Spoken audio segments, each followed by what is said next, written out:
अक्सर जो प्रश्न रहता है कई बार कि पुत्र प्राप्ति के लिए हमें कब संभोग करना चाहिए। यहाँ तो गर्भ धारण की बात की जाएगी, या हम धारण की बात कर रहे हैं, या हम सृजन की बात कर रहे हैं।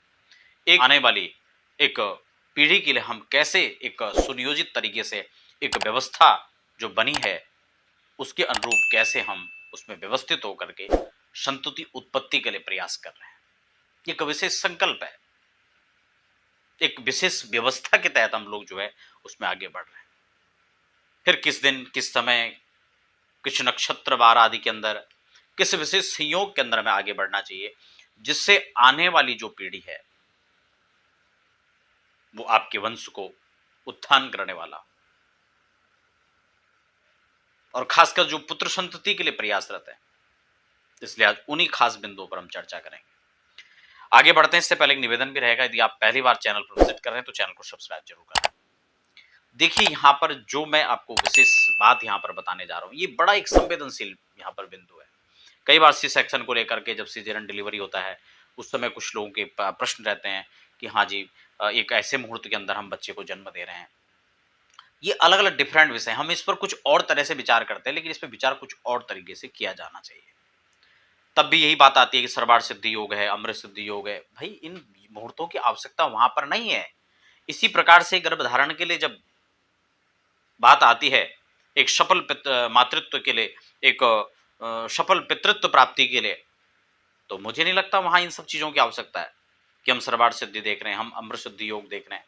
नहीं, हम राहु काल देख रहे हैं। लोग उन चीजों का विचार उसमें करते हैं जिसमें आवश्यकता है ही नहीं उसकी। किन चीजों का विचार करना चाहिए, कुछ खास मोटी मोटी बातें मैं आपको यहां पर बताऊंगा। खैर, विस्तार से गर्भधारण के लिए एक अलग सा वीडियो हमने पहले आपके लिए बताया था, आप उसको जाकर देख सकते हैं। वहां पर बहुत सारी चीजें हमने व्यवस्थित रूप से आपको बताई है। लेकिन आज हम जो बात कर रहे हैं कुछ खास बिंदु पर बात करेंगे।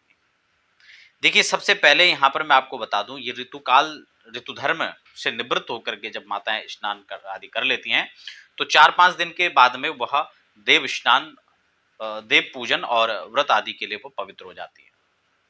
ये भी कई बार प्रश्न रहता है, इसलिए यह भी मैं स्पष्ट कर देता हूं इसमें।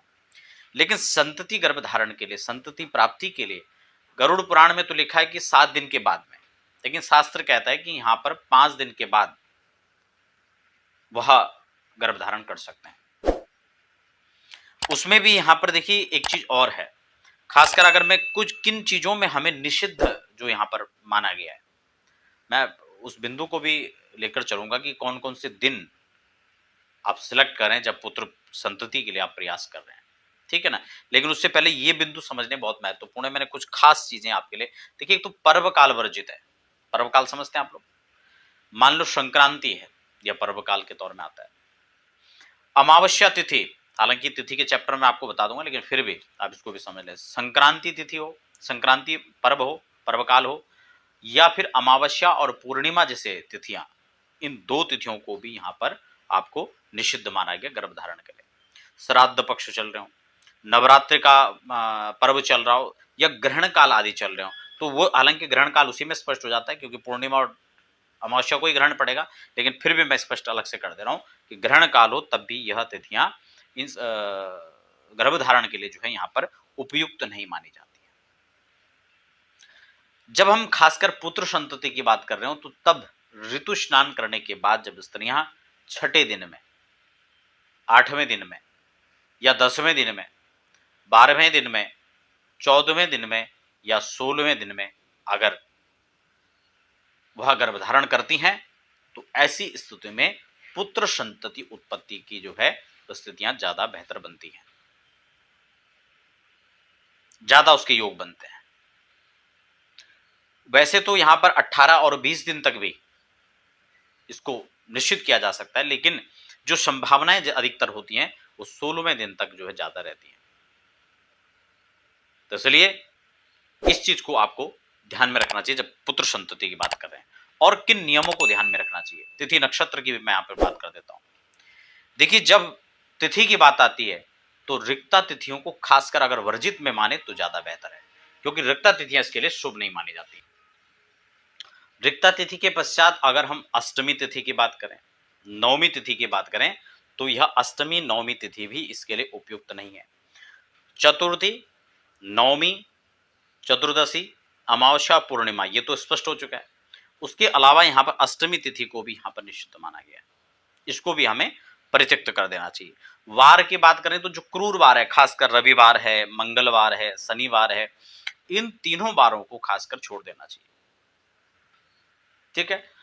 बात अगर नक्षत्र की करें तो आप यहाँ पर उत्तराषाढ़, जो त्रिउत्तरा है, उत्तराषाढ़ा, उत्तरा भाद्रपद, ठीक है, उत्तराषाढ़ा, उत्तरा भाद्रपद और उत्तरा फाल्गुनी, ये 3 उत्तरा नक्षत्र हैं। इसके अलावा मृगशिरा, हस्त, अनुराधा, रोहिणी, स्वाति, श्रवण, धनिष्ठा, शतमिषा। ये धनिष्ठा कुछ लोग पंचक कहेंगे, तो पंचक की कोई दिक्कत नहीं, क्योंकि उत्तरा भाद्रपद यहाँ पे ऑलरेडी पहले आ चुका है। धनिष्ठा, शतमिषा, तो इन नक्षत्रों को शुभ माना गया है। कुछ नक्षत्र मध्यम में आते हैं, कुछ फिर परित्यक्त की बात आती है। वार मैंने आपको बता दिया, तो शुभ वार का हमें चयन करना है, शुभ लग्न का हमें चयन करना है। ठीक है।